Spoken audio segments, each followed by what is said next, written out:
بسم اللہ الرحمن الرحیم۔ السلام علیکم ورحمۃ اللہ وبرکاتہ۔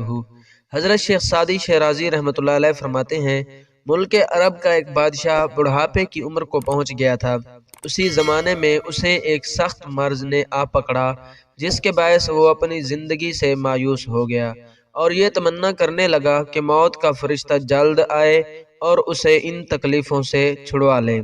انہی ایام میں میدان جنگ سے ایک سپاہی نے اس کی خدمت میں حاضر ہو کر اسے یہ خوشخبری سنائی کہ حضور کے اقبال کی یاوری سے ہماری فوج نے دشمن کو شکست دے کر فلاں علاقے پر قبضہ کر لیا اور اس علاقے کے باشندے سچے دل سے حضور کے فرما بردار بن گئے ہیں۔ بادشاہ نے یہ خوشخبری افسردہ ہو کر سنی اور پھر آہ کھینچ کر بولا، یہ خوشخبری میرے لیے نہیں بلکہ میرے دشمنوں کے لیے ہے، یعنی ان کے لیے جو میری جگہ زمام اقدار سنبھالنے کے لیے میرے مرنے کی دعائیں مانگ رہے ہیں۔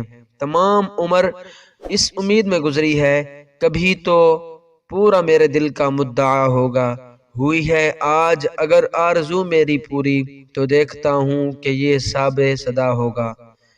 اس کی وضاحت حضرت شیخ سعدی رحمۃ اللہ علیہ فرماتے ہیں کہ اس حکایت میں انسان کو اس کی آرزوؤں کے انجام سے آگاہ کیا ہے۔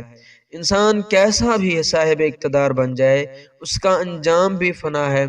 موت مقررہ وقت پر اس کے دروازے پر دستک دے گی اور اسے اپنا تمام ساز و سامان چھوڑ کر اس دنیا سے رخصت ہونا پڑے گا، اور اس وقت وہ محسوس کرے گا کہ جن آرزوؤں اور تمناؤں کو اس نے زندگی کا مقصد وحید بنا لیا تھا، ان کی حیثیت کم قیمت کھلونے سے زیادہ نہیں۔